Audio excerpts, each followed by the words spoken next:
สวัสดีครับยินดีต้อนรับเข้าสู่ช่อง C Play นะครับผมกับคอนเทนต์รีวิวตัวละครนะครับเกินก่อนเลยนะครับที่หายไปเนี่ยก็คือไม่สบายป่วยนะครับจากคลิปล่าสุดที่เตือนไปผมเองก็เรียบร้อยครับไข้หวัดใหญ่นะครับผมก็ตอนนี้ก็ยังไม่ได้ดีขึ้น100%นะครับแต่ว่าเดี๋ยวจะมารีบทำคลิปเนาะก็ขออนุญาตนะครับรวม2ตัวละครที่เราจะรีวิวไว้เลยก็คือตัวของไฮเซมืดแล้วก็ไอหัวเหลืองนะครับผมอยู่ในคลิปเดียวเนาะเพราะว่ามันอยู่ทีมเดียวกันนะครับแล้วก็ผมยังไม่สามารถใช้เสียงได้เยอะเนาะ คลิปอาจจะสั้นนิดนึงนะครับอาจจะพูดน้อยสำหรับคลิปนี้นะครับผมเนาะตอนนี้ปากก็ยังคงเป็นร้อนในอยู่ด้วยนะครับก็เรามารีวิวกันคร่าวๆนะครับคลิปนี้ขออภัยจริงๆนะครับไม่สามารถอธิบายได้ละเอียดแบบคลิปที่ผ่านๆมาได้เนาะนะครับก็มาเริ่มกันที่ตัวของไฮเซมืดกันก่อนนะครับผมหลายคนนะครับมีคำถามเนาะที่ผมเห็นในกลุ่มก็คือไฮเซมืดกับอาริมามืดใครดีนะครับผมกล้าพูดเลยว่าไฮเซมืดดีกว่าอาริมามืดทุกด้านนะครับ ทุกด้านเลยนะครับดาเมจเนี่ยอาจจะดูเบากว่าในช่วงแรกๆแต่พอได้ไฮเซได้บิวตัวเองเนาะได้บิวอัพตัวเองเนี่ยดาเมจมันดีกว่านะครับผมแล้วก็การตีที่ไม่สนการแชร์ลิงดาเมจเนี่ยมันทำให้เราสามารถปิดอันเทคูที่ใช้ฮินามิช่วยแชร์ดาเมจหรือปิดทีมที่ใช้ฮิเดะในการช่วยแชร์ดาเมจเนี่ยมันทำได้ง่ายนะครับเนาะตัวของไฮเซมันครบเครื่องนะครับเนาะ เพียงแต่ว่าก่อนหน้านี้เนี่ยตอนที่หัวเหลืองยังไม่มาเนี่ยไฮเซมันไม่ได้เก่งมากนะครับแต่พอการที่หัวเหลืองมาเนี่ยไฮเซมันเก่งขึ้นมาเลยนะครับผมเนาะเพราะว่าตัวมันค่อนข้างซับพอร์ตเพื่อนได้ดีนะครับสำหรับหัวเหลืองเนาะก็อย่างที่เราเห็นก็คืออ่าตัววิวเนี่ยเขาน่าจะย้ายมาเล่นแท็ก CCG นะครับเพราะเขาจากที่เขาบอกผมนะเขาบอกว่าโอเนี่ยมันรอค่อนข้างนานเขาก็เลยคิดว่าอยากจะย้าย CCG เขาก็ให้ผมแนะนำเนาะว่าอยากจะให้ทำ 3S ตัวไหนไหมผมก็เลยแนะนำเป็นของไฮเซกับตัวหัวเหลืองนะครับเพราะไฮเซกับหัวเหลืองเนี่ย ตัวมันค่อนข้างเก่งเนาะนะครับเก่งในระดับหนึ่งเลยนะครับผมเนาะแล้วก็อีกตัวหนึ่งที่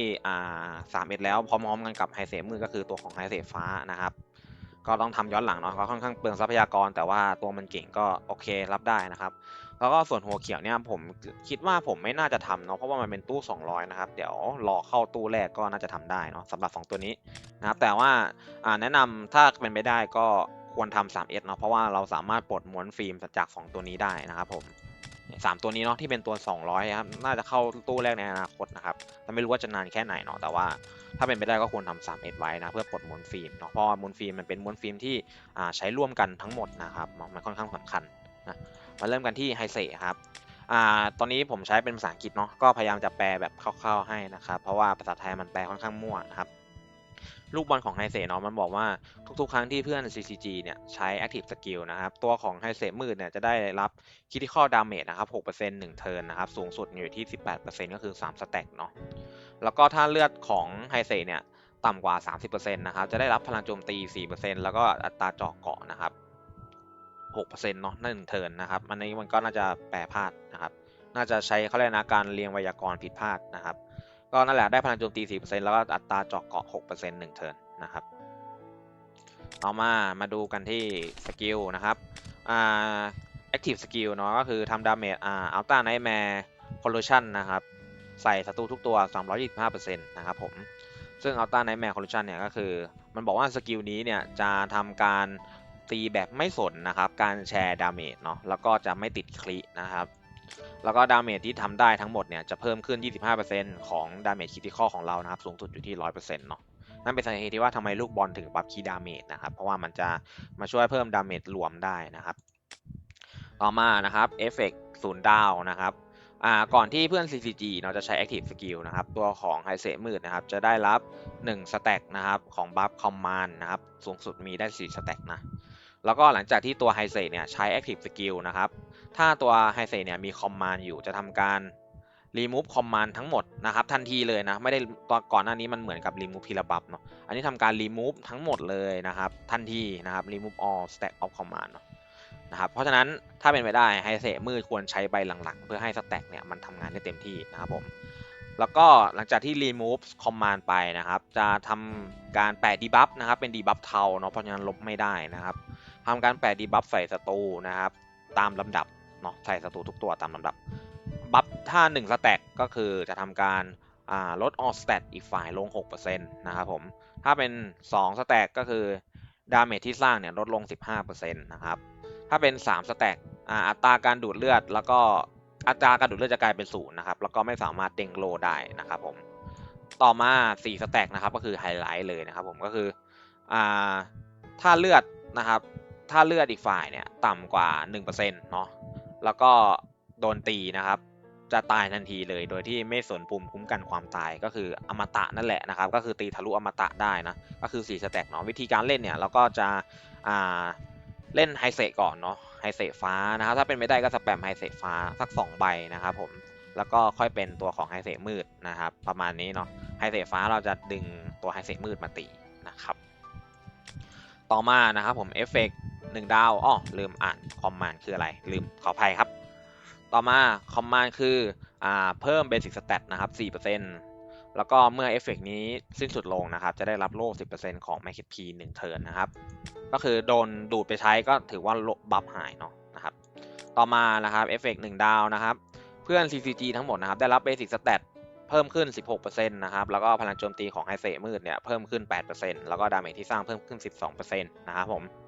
เมื่อเริ่มเทิร์นของเรานะครับตัวของไฮเซนะจะได้รับ1คอมมานด์นะครับแล้วก็เพื่อนทั้งหมดเนี่ยจะได้รับ2อัลต้าคอมมานด์นะครับ2อัลต้าคอมมานด์เนี่ยคือเป็นคนละบัฟกับคอมมานด์ปกติเนาะ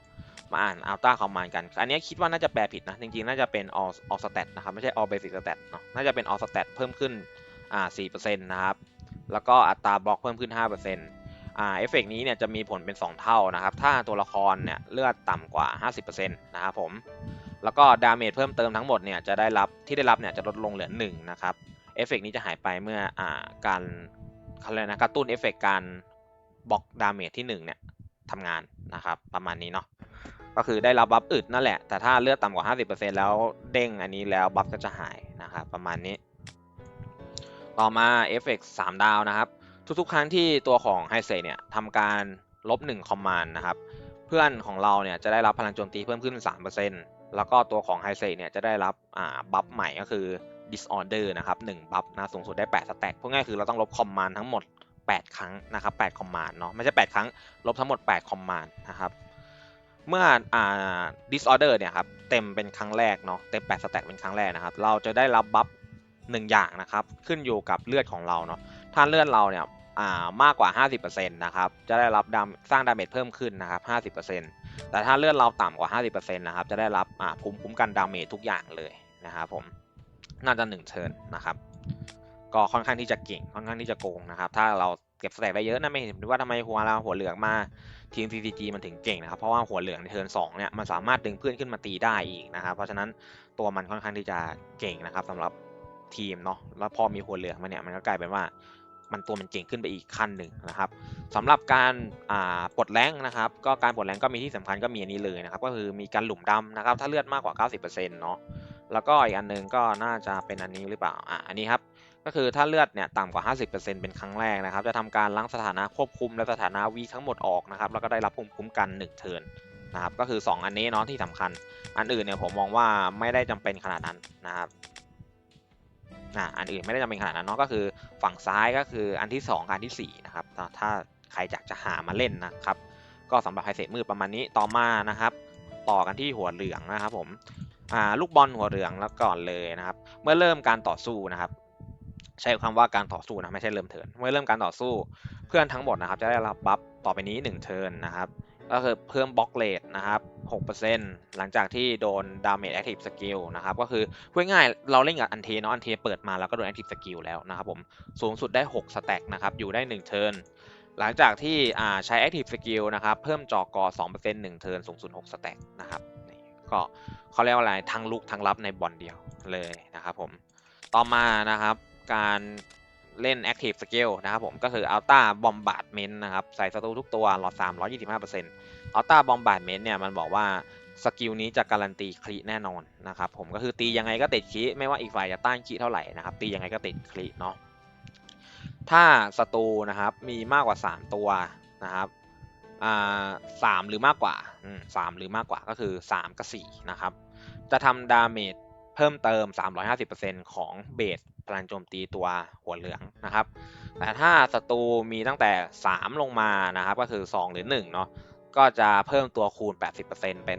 405% นะครับก็คือยิ่งถ้าตัวเขาน้อยเนี่ยเขาจะโดนดาเมจเพียวๆแรงแต่ถ้าตัวเขาเยอะเนี่ยจะโดนดาเมจเพิ่มเติมแรงประมาณนี้นะครับ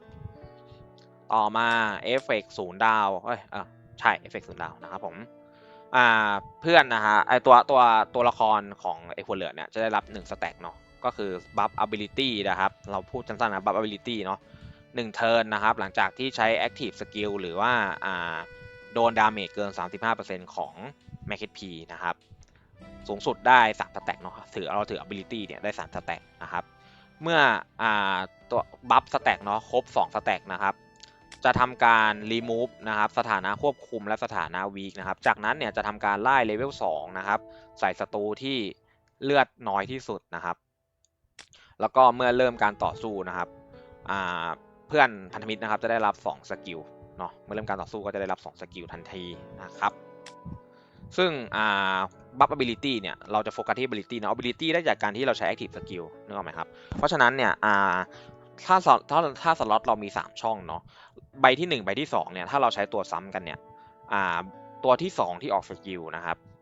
รอบที่2เนาะรอบที่2ที่ออกสกิลของตัวที่การ์ดที่ซ้ำกันเนี่ยมันจะทำการไล่สกิลเลเวล2นึกไหมถ้าสมมติว่าเราใช้ตัวของไฮเซมืดใบที่1แล้วใบที่2เราก็ใช้ไฮเซมืดนะครับสมมติใช้ขั้น3 2ใบแล้วทีเนี้ยพอ ability เต็มเนาะมันก็จะทำการremove สถานะควบคุมทั้งหลายทิ้งแล้วก็ทำการ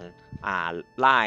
สกิลเลเวล2ของไฮเซมืดอีกทีหนึ่งนะครับนี่คือเป็นการสกิลที่เขาเรียกว่าอะไรมีการตีเบิลนะครับอย่างที่1เลยก็คือมีการตีเบิลเลเวล2นะเมื่อสแต็กเต็มนะครับผมเรามาอ่านสกิลกันนะครับสกิล ability เนาะก็คือเพิ่ม basic stat 5% ดาเมจที่สร้าง 4% นะครับแล้วก็จะได้รับบัฟสกิลนะครับ5เทิร์นเมื่อบัฟ ability หายไปนะครับผมซึ่งบัฟสกิลเนี่ยก็คือมันบอกว่าเพิ่ม all stat 3% active skill 6% นะสูงสุดได้ถึง5สแต็กเลยนะครับซึ่งถือว่าค่อนข้างที่จะเยอะมากๆนะครับต่อมาเอฟเฟกต์1ดาวนะครับเอฟเฟกต์1ดาวมันบอกว่าเพื่อน CCG ทั้งหมดนะครับได้รับบัฟ 24% นะครับของ basic stat ก็คืออัพ basic stat เนี่ย 24% เลยนะครับซึ่งเยอะมากเนาะแล้วก็ 15% นะครับเพิ่ม damage active skill แล้วก็ตัวละครนี้เนี่ยจะได้รับบัฟเพิ่ม damage ที่สร้างเพิ่มเติมก็คือ extra damage นะครับ 20% นะครับเมื่อเริ่มการต่อสู้นะครับเพื่อน CCG นะครับจะได้รับดาเมจน้อยลง 30% 1 เทิร์นนะครับก็คือเอาไว้เคาน์เตอร์โทกะนั่นแหละนะเอฟเฟกนี้เนี่ยจะคูณ2นะครับถ้าเลือดของตัวละครนั้นเนี่ยลดลงต่ำกว่า 60% เนาะเพราะฉะนั้นในเทิร์นแรกเนี่ยโอกาสที่ CCG จะโดนเบิร์ตตายเนี่ยมันโอกาสน้อยมากนะครับเมื่อเอฟเฟกนี้หายไปนะครับเพื่อนทั้งหมดจะได้รับโล่ 60% นะครับของเลือดที่หายไปนะครับก็ถือว่าเยอะเนาะก็คือเน้นความอึดเลยนะครับแพสซีฟ1เน้นดาเมจตีเสริมนะครับเน้นเรียกลงมาตีเพิ่มเติมอะไรพวกนี้เนาะแพสซีฟที่2ก็คือเน้นอึดนะครับต่อมาแพสซีฟที่3นะครับหลังจากที่เพื่อนใช้ active skill นะครับจะทำการสุ่มลบ1 debuff นะครับจากตัวละครนั้นๆนะครับแล้วก็เมื่อเริ่มเทิร์นของเรานะครับถ้าทุกๆ active skill ที่ใช้ในเทิร์นที่แล้วนะครับเป็นสกิลโจมตีนะครับผมเพื่อนของเรานะครับจะทำการไล่สกิลซ้ำนะครับสำหรับสกิล offensive เนาะก็คือไล่สกิลตีโจมตีเนี่ยซ้ำนะครับในเลเวลเดิมนะครับผมนึกออกไหมสมมติว่าเทิร์นแรกเนาะเราใช้การ์ดโจมตีทั้ง3ใบเลยไม่มีการ์ดบัฟนะครับก็คือใครมีฮิเดะหรือใช้ตัวของเจมาโดก็เทิร์นแรกไม่ต้องกดการ์ดนะครับก็คือสแปมการ์ดดาเมจเนาะสมมติถ้าเราใช้ไฮเซมืดขั้น3 2ใบนะครับในเทิร์นที่1เนี่ยไฮเซมืดขั้น3ตีไปแล้ว2รอบมันก็จะทำการใช้แพสซีฟที่1ก่อนเลยนะครับก็คือดึงตัวเองขึ้นมาตีนะครับก็คือไฮเซเนี่ยจะทำการไล่เลเวล2เนาะเพราะว่าสแต็ก ability มันเต็มนะครับหลังจากนั้นเนี่ยพอในเทิร์น2นะครับเราทำการบัฟอะไรให้เรียบร้อยสำหรับการ์ดใบแรกเนาะแล้วเราใช้การ์ดตัวของไฮเซมืดอีกนะครับในใบที่2เนาะเลเวล3นะครับทีนี้เงื่อนไขครั้งที่แล้วเทิร์นที่แล้วเราครบแล้วคือเราใช้แต่การ์ดดาเมจเนาะเพราะฉะนั้นในเทิร์นที่2เนี่ยไฮเซมืดจะทำการเบิ้ลนะครับตีเบิ้ลในเลเวลเดียวกันกับที่เราใช้ในเทิร์นนี้ถ้าเทิร์นนี้เราใช้เลเวล3เราก็จะเบิ้ลเป็นเลเวล3นะครับนี่เป็นเหตุผลที่ว่าทำไมตัวไฮเซมืดถึงเก่งตอนที่หัวเหลืองมาเนาะเพราะว่าหัวเหลืองเนี่ยมันทำให้ไฮเซมืดได้ตีบ่อยขึ้นนะครับทำให้มันสามารถลบคอมมานด์แล้วก็แปะดีบัฟได้เยอะขึ้นแล้วก็ได้รับดิสออเดอร์ได้ง่ายขึ้นนะครับประมาณนี้ต่อมาดูในเรื่องของการอัพดาวนะครับส่วนตัวผมมองว่าหัวเหลืองเนี่ยมันไม่ได้จำเป็นที่สำหรับการอัพดาวเท่าไหร่นะครับคือเล่นที่6ดาวก็เก่งแล้วนะแต่ถ้าใครอยากได้ความสามารถแล้วแบบอึดพอที่จะยิงสู้วันเทนได้ในระดับหนึ่งเนี่ยก็แนะนำว่าให้ทำ3Sนะครับแต่ถ้าใครไม่มีงบ แต่ว่าเล่น CCG เนาะอยากประหยัดงบก็สามารถหยุดที่6ดาวได้เพราะว่ามันไม่มีความสำคัญอะไรเลยไม่ได้ความสำคัญอะไรเลยมีความสำคัญแหละแต่ไม่ได้เยอะถึงขั้นที่ว่าจำเป็นจะต้องปลดเหมือนอย่างไฮเซมืดเนาะที่มีการหลุมดำมีล้างสถานะนะครับคือตัวนี้มันไม่มีเนาะก็หยุดที่6ดาวได้นะครับแต่อย่างที่บอกเลยก็คือตัวมันเนี่ยมีภารกิจในการปลดม้วนฟิล์มเนาะเพราะฉะนั้นถ้าใครอยากอัดให้สุดก็อัดได้นะครับคุ้มค่าที่อัดเนาะสำหรับ 3S นะครับเพราะว่าม้วนฟิล์มมันใช้ได้ทุกแท็กนะครับประมาณนี้เนาะก็เดี๋ยวขออนุญาตตัดคลิปไปรีวิวใน RTA นะครับต่ออาจจะไม่ได้พูดเยอะหรือว่าอาจจะคลิปนี้อาจจะอธิบายสั้นก็ขออภัยไว้ก่อนล่วงหน้าเลยนะครับผมไว้เจอกันใน RTA ครับผมก็ตัดเข้ามาอยู่ใน RTA นะครับผมก็ทีมที่เราจะใช้เป็นทีมนี้นะครับผมก็ถ้าใครไม่มีอากิระก็ใช้เป็นตัวของอูริเอะแทนได้นะครับเอาอูริเอะไปแทนได้จริงๆแล้วเนี่ยเราไม่จำเป็นต้องเอาอากิระยืนหน้าก็ได้นะครับแต่ผมเอามาเผื่อว่า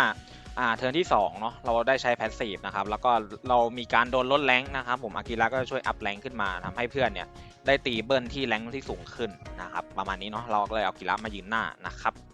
ประมาณนี้เลยก็ถ้าใครเอาไปเล่นกิจ3นะครับแล้วก็อยากเอาอากิระยืนทีมหลักก็ทำแบบนี้ก็ได้นะครับเพราะว่าจากที่ลองเทสเนาะกิจ3อากิระเนี่ยมันไม่ค่อยใช้การ์ดอากิระเลยนะครับคือถ้าเป็นบอทใช้เนาะตัวอย่างการ์ดอากิระเนี่ยมันใช้ก็ต่อเมื่อมันรวมการ์ดนะครับรวมการ์ดเป็นขั้น3มีไฟนะครับผมก็คือเบิร์ดนั่นแหละเนาะหรือไม่ก็การ์ดขั้น3โดนกดไปหมดแล้วนะครับแล้วก็ใบอื่นเป็นเลเวล1เลเวล2มันก็จะใช้การ์ดอากิระเป็นใบสุดท้ายนะครับผมเพราะฉะนั้นผมมองว่าอากิระเนี่ยก็เอามายืนCCG ได้นะครับแต่ถ้าใครเล่นหลายแท็กเนาะก็แนะนำว่าCCG เนี่ยมันเก่งอยู่แล้วนะครับผมก็เอาอากิระเนี่ยไปยืนแท็กอื่นได้นะครับผมอันนี้ก็เป็นอูริเอะเนาะอากิระอาจจะเอาไปยืนอันเทไม่มีองค์กรหรือ RO ก็ได้นะครับเนาะเพราะ CCG ตอนนี้มันค่อนข้างครบเครื่องแล้วนะเราสามารถทิ้งอากิระไปทีมอื่นได้นะครับผมไปอันนี้เราจะมาเทสกันเลยนะครับผมหวังว่าเราจะเจอคนที่เขาไม่กดออกสักทีเดียวนะครับก็คำแนะนำนี้ที่ผมได้มาจากการที่คุยกับทางท็อปเซิร์ฟของเซิร์ฟเวอร์ไต้หวันนะครับก็คือ VIP 25เนาะก็เขาค่อนข้างแนะนำดีนะครับค่อนข้างที่จะเฟรนลี่เนาะจากการที่เราสู้กันในตีฐานแล้วนะครับผมก็เป็นพันธมิตรกันปกตินะครับก็คุยกับเขาก็แนะนำว่าอากิระเนี่ยจริงๆแล้วเนี่ยถ้าทีมมันเก่งแล้วเนาะเราสามารถทิ้งอากิระไปอยู่ทีมอื่นที่มันไม่เก่งได้นะครับอากิระเนี่ยมันค่อนข้างที่จะดึงเพื่อนขึ้นมาซัพพอร์ตเพื่อนได้ดีนะครับผมใช้คำนี้เนาะค่อนข้างที่จะซัพพอร์ตเพื่อนได้ดีนะครับเพราะฉะนั้นตัวของอากิระเนี่ยค่อนข้างที่จะเขาเรียกว่าอะไรภาษีดีนะครับผมในด้านของการซัพพอร์ตเนาะเหมือนตัวของอาริมะฮาโลวีนเลยนะครับประมาณนี้ไม่ค่อยมีใครให้เราเทสได้นะเพราะว่าจริงๆแล้วเนี่ยจากที่ลองเล่นมาเนาะช่วงที่ก่อนจะอัดคลิปนะครับก็คือหลายวันแหละก่อนที่อัดคลิปเนี่ยคือผมมองว่ามันไม่ค่อยมีใครที่จะยืนรับดาเมจของCCG ตอนนี้ได้เลยนะครับไม่ว่าจะเป็นอันเทคอมถึกหรือคอมบางนะครับผมคือ CCG เนี่ยมันฟันหัวเห็นไหมครับ CCG มันฟันหัวหลุดหมดเลยนะครับมันแรงมากนะครับเนี่ย5,800,000นะครับแรงมากนะครับ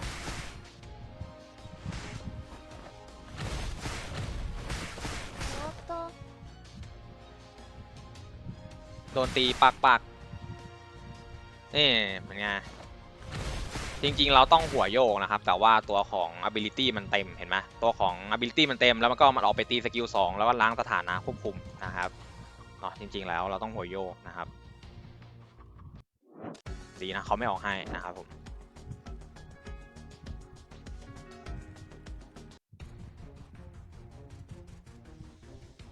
เราเจอ CG ด้วยกันนะครับผมเรายกโอเคเราบอกว่าเราจะยกมือแล้วก็ค่อยหวดกับเขานะครับตัวต่อไปเนาะลีกที่หลุดมานะครับก็เห็นมีหลายคนไปว่าเขาเลยนะมีคนมาเม้นว่าตัวต่อมาจะเป็นนกฮูกแสงมืดอันเทนะครับผม SP เนาะก็มีคนเขาเรียกอะไรมีเหมือนกับไปเม้นอันนี้ผมเห็นมันผ่านเนาะก็ไม่ได้ว่าคนเม้นหรืออะไรบางทีเขาอาจจะไม่รู้นะครับผมแต่ก็จากที่รู้มานะครับก็คือยกมือก่อนขอตีก่อนนะฮะอันนี้เราเล่นพลาดเนาะจริงๆเราไม่ต้องใช้กีฬานะครับแต่ว่าเราใช้เพื่อบูตดาเมจก็ได้เห็นไหมมันก็แหลกนะครับผมแต่จริงๆก็ต้องเป็นดาเมจ3ใบนะครับผมนี่คืออันเทไหมอันเทคือยืนไม่ได้เลยนะครับผมเนี่ยเรายืนรับดาเมจได้สบายเลยนะครับเห็นไหมต่อเนาะก็ เราพูดถึงไหนแล้วล่ะเราพูดถึงไหนแล้วอ่ะตัวต่อไปนะครับก็ยืนยันมาแล้วไม่ใช่ยืนยันแบบเป็น Official แต่ยืนยันมาจากทางลีกเกอร์ก็คือทีมนักขุดนะครับทำนักปล่อยรูปเนาะก็คือจากแชทโมโจน่าจะแชทโมโจเจ้าเดิมนะครับก็คือน่าจะเป็นทีมงานของเกมแล้วล่ะนะครับก็หลุดออกมาแล้ว2ตัวนะครับก็คือเป็นตัวของฮูกนะครับฮูก SP เนาะน่าจะธาตุแสงหรือเปล่าอันนี้ผมจำไม่ได้นะครับไม่ชัวร์เหมือนกันนะครับแต่ว่าคิดว่าน่าจะ SP เป็น SP ธาตุแสงนะครับเป็นอันเทนะครับผมก็ใครที่ไปว่าเขามัวก็นะครับเขาพูดความจริงนะครับผมเพราะฉะนั้นก็คือเป็นธาตุแสงนะครับเป็นแสง SP อันเทคุนะครับบัฟในเรื่องของความอึดเน้นๆเลยนะครับผมบอกเลยว่าอันเทก็ลูกหลักตลอดไปมีอยู่จริงนะครับอันเทครับลูกหลักตลอดไปครับแล้วก็อีกตัวหนึ่งนะครับก็คือตัวของลิเซนะครับลิเซชุดว่ายน้ำเนาะเป็นลิเซหน้าร้อนนะครับเพราะว่าตอนนี้ทางญี่ปุ่นเนี่ยมันก็เป็นฤดูซัมเมอร์เนาะก็คือไปเที่ยวทะเลกันอะไรอย่างนี้ปีที่แล้วเนี่ยเป็นของธนาบาตะนะครับก็ปีนี้ก็เป็นว่ายน้ำเนาะของลิเซนะครับซึ่งจากที่อ่านสกิลเนี่ยตัวของลิเซนะครับก็น่าจะมาแทนตัวของลิเซคริสต์มาสเนาะไม่ก็ลิเซวาเลนไทน์นะครับผมจากที่อ่านสกิลเนาะก็คือตัวมันเนี่ยแทนในเรื่องของได้2ตัวนะครับแต่ส่วนตัวคิดว่าน่าจะแทนตัวของคริสต์มาสเพราะว่าคริสต์มาสเนี่ยมันมีจุดเด่นในเรื่องของการอัพแรงค์แต่ว่าลิเซว่ายน้ำเนี่ยก็มีจุดเด่นในเรื่องของการอัพแรงค์เช่นกันนะครับเพราะฉะนั้นคิดว่าน่าจะแทนตัวของลิเซคริสต์มาสทีมเนี่ยน่าจะเป็นทีมของอุตะนิชิกิลิเซใหม่นะครับแล้วก็ข้างหลังเนี่ยเป็นอากิระเนาะแล้วก็อีกตัวหนึ่งเนี่ยคิดว่าน่าจะเลือกเล่นได้ระหว่าง2ลิเซก็คือลิเซคริสต์มาสลิเซวาเลนไทน์นะครับแล้วก็อีกตัวหนึ่งเนี่ยจะเป็นตัวของฮิเดะนะครับก็คือเป็นทีมประมาณนี้เนาะต้องรอดูว่าทีมไหนเก่งสุดเนาะแต่ทางที่คุยกับเพื่อน V25 ของเราเนี่ยเขาค่อนข้างแนะนำว่าใช้ฮิเดะก็ค่อนข้างดีนะเพราะว่าฮิเดะเนี่ยมันทำให้ตัวของนิชิกิและอุตะเนี่ยมันตีเบิ้ลได้นะครับเพราะฉะนั้นมันมีโอกาสเก็บตัวคีย์ของอีกฝ่ายเนาะอย่างเจออันเทเราสามารถเก็บโทกะได้เจอ CCG เราเก็บไฮเซได้อะไรอย่างนี้เป็นต้นนะครับมันมีโอกาสที่จะทำแบบนี้ได้เยอะกว่าการที่เราไม่ใช้ตัวของอุตะนะครับเดี๋ยวต้องลองเทสอีกทีนึงนะครับแต่ผมมองว่า CCG ก็ยังคงเก่งอยู่นะครับอาจจะมีสั่นบ้างเพราะว่าตัวไม่มีองค์กรกับอันเทเนี่ยทุกครั้งที่มันมาเนี่ยก็ได้ชื่อว่าตัวมันเก่งอยู่แล้วนะครับผมทุกครั้งที่มันมาเนี่ยได้ชื่อว่าตัวทีมมันเก่งอยู่แล้วตัวมันเวอร์อยู่แล้วนะครับผมเนี่ยนะดาเมจที่เราโดนน้อยมากเลยนะครับจริงๆก่อนหน้าที่ตัวของหัวเหลืองจะมาเนี่ยเราโดนดาเมจจากอันเทคุเนี่ยค่อนข้างหนักนะครับแต่ว่าหลังจากที่หัวเหลืองมาเนี่ยเรียกว่าดาเมจมันดรอปไปเยอะนะครับไม่ใช่ว่าอันเทคุดาเมจเขาเบานะครับอันเทคุดาเมจเขาแรงแต่ว่าทีมของเราเนี่ยมันดีขึ้นมากกว่าเดิมมากกว่านะครับผมเนาะทีมของเรามันอึดขึ้นค่อนข้างเยอะนะครับเนาะประมาณนี้ก็ไม่อยากรีวิวเยอะแล้วนะเพราะว่าตอนนี้ค่อนข้างเจ็บคอแล้วนะครับถึงพิกัดแล้วนะครับ ก็ขออภัยนะครับที่มาคลิปมาช้าเนาะแต่ว่าก็ขอหวังว่าจะได้ครบถ้วนนะครับไม่มากก็น้อยเนาะสำหรับทีม CCG นะครับผม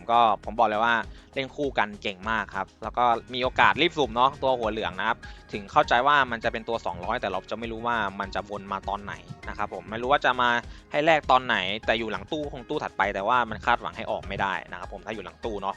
แล้วก็ตัวที่มันออกไปแล้วเนี่ยมีหลายคนถามว่าจะหาได้จากไหน1เลยคือรอแรกในกล่องร้านนะครับก็คือ8แรก1นะครับแล้วก็2หลุดหลังตู้นะครับ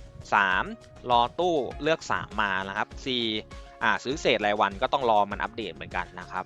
ก็มี4ช่องทางหลักๆนะครับในตอนนี้เนาะแล้วก็5น่าจะเป็นพวกกล่องต่างๆเศษต่างๆที่มันจะอัปเดตในอนาคตซึ่งเราไม่รู้ว่าตอนไหนเหมือนกันนะครับผมเพราะฉะนั้นถ้าใครเป็นเมน CCG เนี่ยผมแนะนำว่าสุ่มทิ้งไว้สัก6ดาวก็ยังดีนะครับแล้วก็ถ้ามีงบหน่อยนะครับก็ทำ 3S เพื่อปลดมวลฟิล์มก็จะคุ้มขึ้นไปอีกนะครับผมสำหรับ CCG เนาะส่วนอันเทคุนั่นแหละครับลูกรักครับไม่พูดเยอะนะครับเดี๋ยวมันจะมาแน่ๆครับอันเทคุเนาะสำหรับตัวของ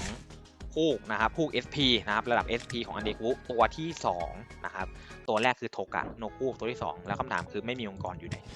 ไม่มีองค์กรผมอยู่ไหนนะครับแต่ว่าให้อภัยได้เนาะเพราะทุกครั้งที่ตัวไม่มีองค์กรมาเนี่ยมันเก่งนะครับมันเก่งเนาะให้อภัยได้นะถึงจะเป็นตัวระดับSSR ปกตินะครับมันก็เก่งเนาะเซลก็เก่งนะครับเซลลิเซก็ดีเนาะแต่เสียดายก็อาจจะตกงานเร็วหรือเปล่านี่ก็ไม่ทราบเหมือนกันนะครับเซลของลิเซเนาะประมาณนี้นะครับ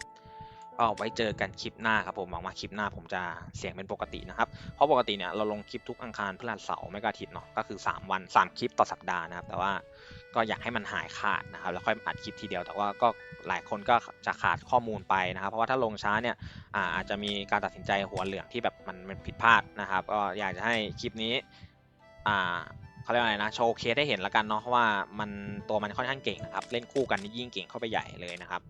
เนาะประมาณนี้นะครับผมไว้เจอกันคลิปหน้าผมคลิปนี้ลาไปก่อนครับสวัสดีครับ